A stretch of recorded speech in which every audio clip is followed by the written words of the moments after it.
레위기 23장 말씀 함께 나누겠습니다. 23장은 이 절기에 대해서 얘기하는데 절기는 크게는 6가지입니다. 6가지인데 6월절과 무교절과 초실절과 칠칠절과 장막절과 나팔절, 이렇게 나팔절과 장막절 이렇게 해서 6가지인데 사람들이 헷갈려 하는데 사실은 6가지가 3가지입니다. 무슨 말이냐면, 예를 들어서 나팔절을 불었다. 나팔을 불면서 시작한 나팔을 불어서 불고 나서 선포되어진 그날부터 뭘 하느냐, 그들이 초막 가운데 거하는 겁니다. 그러니까 나팔절과 초막절이 함께 연결되는 거죠.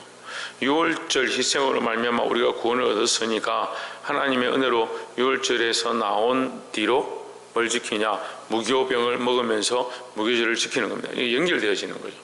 초실절, 그러니까 이 6가지 중에 처음에부터 얘기하면 6월절과 무교절입니다. 이게 6월절은 예수 그리스도의 희생의 피, 그러니까 어린 양의 피를 문설주에 발라서 그 어린 양의 피를 볼 때 내가 너희를 넘어가리라 해서 이스라엘 백성은 구원을 받고, 이스라엘 백성은 하나님의 심판을 받지 않고 애굽 그 장자들은, 애굽에 셋째 난 것들은 다 죽임을 당했다. 그래서 하나님께서 그들에게 넘어가셨다. 넘어갔다는 말과 덮었다는 말은 동일하다 했죠. 그래서 넘어간다, 덮는다. 그래서 하나님의 은혜로 덮으셨다. 그래 무엇으로 덮었냐? 어린 양의 피로 덮었다. 어린 양의 피는 예수 그리스도의 피를 상징합니다. 그래서 예수 그리스도의 대속의 은혜, 우리의 죄를 위하여 죽으신 그리스도의 은혜를 기억하게 하는 것입니다. 이건 구약적 모양입니다. 구약적 모양, 어린 양의 피로 제물을 드려서 하나님 앞에 그 피로 너희의 죄를 대신 갚아서 덮었다. 그게 6월절이죠. 그래서 우리는 이 절기를 통해서 그리스도의 대속의 은혜를 기억해야 하는 겁니다.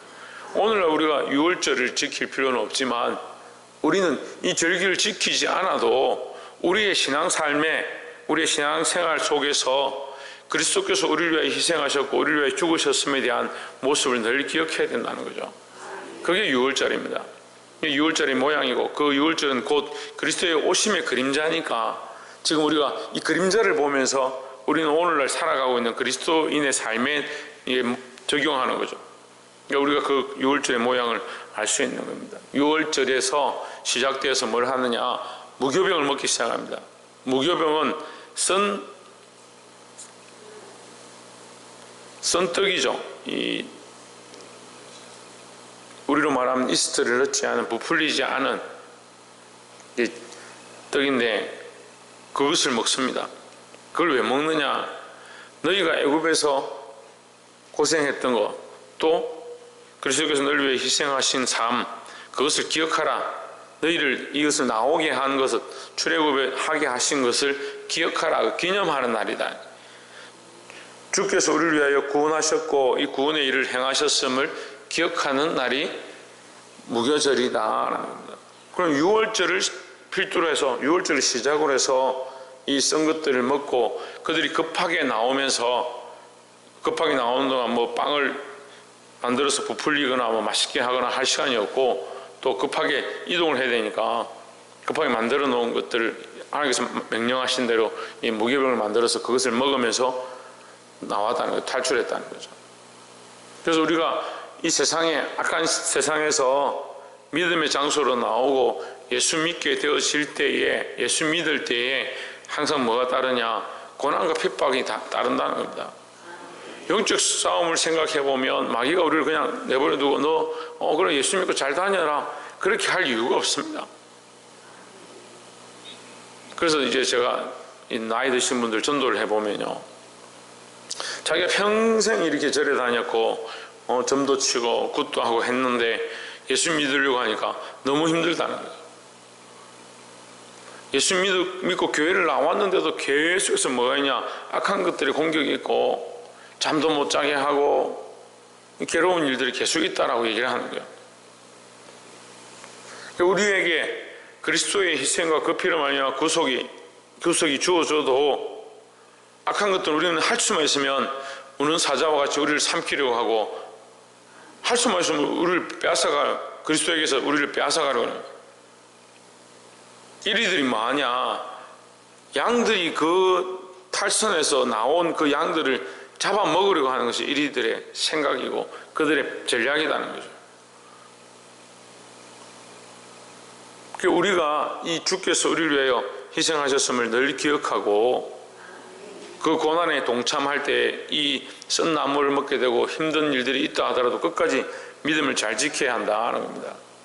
이것이 유월절과 무교절의 이게 모양입니다. 두 번째는 초실절과 칠칠절인데, 너희의 처음 익은 소산, 10절에 보면 이스라엘 자손에게 고하여 이르라. 이는 내가 너희에게 주는 땅에 들어가서 너희의 곡물을 거둘 때에 윗선 너희의 곡물의 첫 이삭 한 단을 제사장에게로 가져갈 것이요 했습니다. 초실절은 처음 익은 열매다라는 거죠. 처음 익은 열매를 하나님 앞에 드리는 거죠. 우리가 예수 그리스도를 믿고 교회가 세워졌습니다. 이건 교회가 세워졌음을, 교회가 성장하고 있음을 이제 나타내는 거죠. 오늘날 교회의 모양이죠. 교회는 뭘 드려야 되느냐? 하나님 앞에 열매를 드려야 되는 겁니다. 그러면 여러분, 우리가 자꾸 생각할 때 내가 가지고 있는 것으로 드린다. 내가 가지고 있는 것으로 드리죠. 근데 좀 더 생각해 보면 내가 가지고 있는 것으로 드리는데 누가 기뻐하는? 하나님께서 기뻐하시는 예물을 드려야 되죠. 어린아이들은요, 이 잘 모르니까 엄마 아빠나 할머니 할아버지에게 선물을 드릴 때, 생신 선물이나 뭐 기념한 선물을 드릴 때 자기가 갖고 있는 거, 뭐 어디 쓰던 거 아무거나 가지고 와서 드리면서 내가 이거 제일 내한테 귀중한데 써주십시오 이렇게 하면 어른들 그래도 귀엽고 어리니까 이걸 받아줍니다. 근데 다 컸다 합시다. 지금 다 커서 저쯤 되는데 할아버지 할머니한테 선물을 주면서, 우리 뭐 집사님들 좀 되는데 선물 주면서 어디 옛날에 쓰던 다 떨어진 고무신 같은 거 들고 와가지고 드린다. 얼마나 우스운 일이냐는 거예요. 집에 굴러다니는 어디 뭐 구슬이나 이런 것들, 뭐 휴지나 이런 거 주워서 드린다. 그건 정신이 이상한 거죠. 근데 우리가 하나님 앞에 이 예물을 드리는 것, 첫째 되는 열매를 드릴 때, 열매라는 것은 주인이 합당하게 자라게 하셔서 결실되어지는 거죠. 내가 이걸 만드는 게 아니에요. 그러면 우리의 결실은, 우리의 열매는 뭐냐? 하나님이 원하시는 게 열매다라는 거죠. 교회의 모양은 하나님이 원하시는 열매를 맺어가는 것이 교회다라는 거죠. 근데 교회들이 자꾸 뭘 합니까? 자기들이 원하는 계획들을 세우고, 자기들이 원하는 비전들을 세우고, 내가 기뻐하는, 성도들이 기뻐하는, 그 성도들이 기뻐하는 교회를 세우는 겁니다. 어제 이제 목사님들하고 제가 일이 있어서 한 두 분 만나서 얘기를 이렇게 하는데, 자기 교회는 너무 분위기가 좋아서 교인들이 너무 교회에 많이 온다는 거예요. 그게 힘들다는 거예요. 뭐 왜 힘듭니까? 매일 모여서 매일 윷놀이하고 매일 윷놀이 해가지고 뭐 고기를 삶아 먹고 고기를 사서 교회에 산다는 거야. 60대 70대 할머니들이 모여서 매일 윷놀이하고 고기 삶아 먹고, 그렇게 하면서 아이들이 교회에 한 번씩 놀러 온다든지 뭐 물을 먹는다든지 이렇게 하면 지저분하다고 물 흘린다고 종이컵 땅바닥에 떨어뜨렸다고, 아이들 저런 도움도 안 되는 아이들 왜 자꾸 교회 와서 교회를 지저분하게 만드냐고 쫓아내고 그렇게 한다는 거예요. 그 사람들 눈에는 그게 맞죠. 그 사람들 가치관에서는 그렇잖아요. 애들이 와가지고 교회 지저분하게 만들고 더럽히니까 쫓아내요. 그래서 교인들이, 제가 물어볼 교인들이 어떻게 됩니까? 20, 30대가 아무도 없다는 거예요. 40대 그나마 있었는데 거기도 나갔다는 거예요. 왜냐하면 아이들을 종기 여기고 아이들 귀하게 여기는 게 아니고 아이들이 필요 없다는 말 대놓고 필요 없다라고 한대요. 근데 자기들은 너무 잘 모인대요. 너무 잘 모이고 교회 헌금도 두둑하대요. 땅도 뭐 몇천 평이 있고. 비전이 있는 것 같습니까? 내 기준에 나는 즐겁고 재밌죠. 교회는 괜찮죠. 뭐가 없냐? 미래가 없습니다. 아이들에게 내게 주신 생명의 씨앗들이고 내게 주신 자녀들이고 교회에게 맡겨주신 생명들을 그렇게 함부로 대하는 것, 생명에 대한 관점이 없는 거죠. 영혼에 대한 관점이 없는 거죠. 내가 즐기고 노는 건데 기준을 가진다. 그 열매가 있는 겁니다. 무슨 열매냐? 내 열매죠. 하나님 원하시는 열매가 아닌 거예요. 그런데 오늘날 교회들이 열매를 맺지 않는 게 아니라 어떤 열매를 맺냐? 자기 열매를 맺고 그걸 하나님 앞에 드리면서 착각하는 겁니다. 교회는요, 열매를 맺어야 하는데 누가 원하시는? 하나님께서 원하시는 열매를 맺어야 한다. 그래서 이 초실절과 연결되어지는 게 77절입니다. 77절은 77, 49죠. 예, 49일 동안 초실절과 마지막 날 50일째. 이 77절을 지키는데 77절 동안 뭘 하느냐? 축제를 하는 겁니다. 즐거운 하나님께서 우리에게 소산을 주셨음을 기뻐하고 즐거워하고 축제를 하는 거예요. 교회는요, 축제의 연속이어야 되는 거예요. 누구와 축제를 하느냐? 하나님과 예배하고 하나님과 교제하는 것들이 기쁨으로 넘치는 그런 교제가 있어야 된다는 거죠. 그리스도의 회복으로, 그리스도의 은혜로 교회가 회복되어지고 교회 안에 우리가 영적 교제를 하고 있는 것, 성령께서 우리 안에 오셔서 하나님 말씀을 알고 은혜와 감동을 주시는 것, 이 기쁨이 넘쳐야지. 우리끼리 즐겁고 재밌고 놀아보니까 참 좋더라. 그래서 교회가 경로당 같고 놀이터 같고 그게 아니라는 거예요. 영혼을 생각하고 하나님의 관점을 가지고 하나님 원하시는 열매가 무엇일까? 그래서 이 77절의 모양, 초막절과 77절의 모양을 가지고 오늘날 교회가 하나님 앞에 하나님 원하시는 열매, 누가 원하시는? 하나님께서 원하시는, 내가 원하는 열매가 아니라 하나님께서 기뻐하시는 열매를 드릴 수 있는 저와 여러분 되시기를 주의 이름으로 축원합니다. 마지막 세 번째는 이 나팔절인데, 너희는 나팔을 불어 선포하라 했습니다. 24절에 보시면 이스라엘 자손에게 고하여 이르라. 7일 곧 그달 1일로 안식일을 삼을지니 이는 나팔을 불어 기념할 날이요 성회라 했습니다. 27절에 보면 7월 10일은 속죄일이니 너희에게 성회라. 너희는 스스로 괴롭게 하여 여호와께 화제를 드리고 있습니다. 자, 이 속죄가 일어난다. 속죄가 하나님께서 우리 죄를 사하셨습니다. 그걸 나팔을 부는 거예요. 우리의 죄 사함을 입었습니다.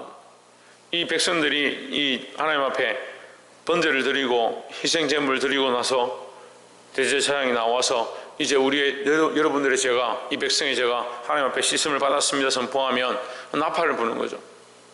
이 나팔을 불고 나서 뭘 하느냐? 초막에 가한다. 초막에 하나님께서 이스라엘 백성을 그 애굽 땅에서 인도하여 내셨음을 기념하는, 인도하여 내시고 그 광야의 생활 가운데 있었음을 기념하는 거예요. 43절에 보시면 이는 내가 이스라엘 자손을 애굽 땅에서 인도하여 내던 때에 초막에 거하게 한 줄을 너희 대대로 알게 함이니라 했습니다.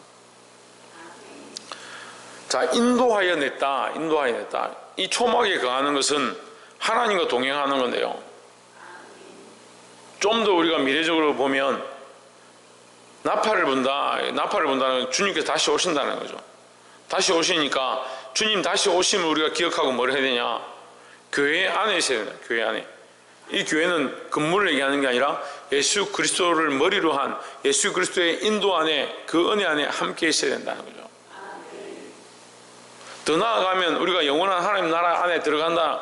이 초막은 영원한 새 예루살렘까지 우리가 이어지는 것이지만 어쨌거나 오늘날 우리가 그리스도와 함께 살아가는 모양들을 얘기하는 겁니다. 하나님께서 이스라엘 백성을 그 광야에서 인도해 내시고 그 광야의 생활 가운데 초막절로 초막 안에서 거하게 하셨던 것들을 기억하게 하신다는 거예요. 우리가 이것을 또한 우리 삶에 기억해서 내가 내 삶을 인도하는 게 아니고 내가 내 삶을 계획하는 것이 아니고 사람이 그 길을 계획할지라도 그 앞길을 계획할지라도 그것을 인도하시는 그걸 이루시는 것은 여호와시다 했는데 매년 연말이 되면 그런 말씀을 가지고 성구를 가지고 항상 생각하죠. 근데 1년 동안 살 동안은 어떻게 사냐? 자기 계획과 자기 생각으로 사는 겁니다. 우리는 기도하는 자들로서 하나님 앞에 이렇게 맡겨드리는 훈련들을 해야 되는 겁니다. 아, 내가 내 생각대로 살아왔구나. 이거 하나님께 맡기자. 내 뜻대로 걸어왔구나. 하나님께 맡기자. 새로운 한 해는 내가 하나님의 인도하심으로 내가 원하는 뜻대로 내가 가고 싶은 대로 가는 게 아니고, 여러분 생각해 보십시오. 광야라는 것은 지금 우리가 말하면 사막입니다. 사막에 나침반도 없는 그들이 250만이나 되는 사람들이 먹을 것도 없고 물도 없는 그 땅에서 어떻게 어느 방향으로 나가서 살 수 있느냐는 거예요.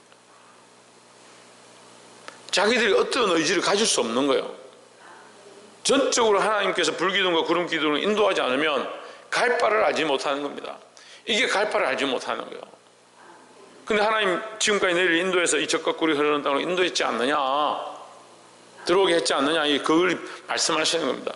우리는 하나님 나라까지 들어가야 하는데 지금 누구의 인도함을 받느냐? 나의 계획과 내 뜻대로 살고 있다면 그것은 인도함을 받는 게 아니고 나의 삶을 살고 있는 거죠. 말씀을 맺겠습니다. 결론적으로 그리스도와 함께한 교회의 모양을 얘기하는 겁니다. 내가 원하는, 내가 기뻐하는 교회대로 사는 게 아니고 그것은 결국 젖과 꿀이 흐르는 가나안 땅에 들어갈 수 없는 조건이 되어버리는 겁니다. 내가 원하는 대로, 내가 살고 싶은 대로, 내가 가고 싶은 대로, 내가 원하는 내 인도함을 받아서 가는 것은 결국은 이 땅에서 망하는, 이 광야에서 망하게 된 모양을 가르쳐 주는 겁니다. 이걸 왜 기념하라 하느냐? 하나님 너희를 인도했고 하나님 너희를 구속했고 6월절에 희생의 피로 넘어갔고 너희를 출애굽하게 했고 너희들에게 곡물을 주셨고 곡식을 주셨고 너희를 끝까지 인도하셨음을 기억하라는 거죠. 그럼 우리는 뭘 해야 되냐? 우리도 이 땅에서 사는 동안에 지금 이 광야 생활을 살고 있는 겁니다. 죄악 세상에서 우리가 회개하고 그리스도의 피로 나왔습니다. 근데 지금 우리는 여전히 어디 있느냐? 육체를 가지고 있으니까 이 땅에 살고 있습니다. 어디를 향해 가느냐? 저 천성을 향해 가는 겁니다. 누구의 인도를 받아야 되냐? 하나님의 인도를 받아야 되는 겁니다. 하나님 우리에게 성령으로 말씀하시고 우리를 인도하기 시작합니다. 내 계획과 내 뜻을 내려놓는 훈련들을 하고 성령의 인도함 앞에 맡길 수 있는 저와 여러분 되시기를 주의 이름으로 축원합니다. 기도하겠습니다.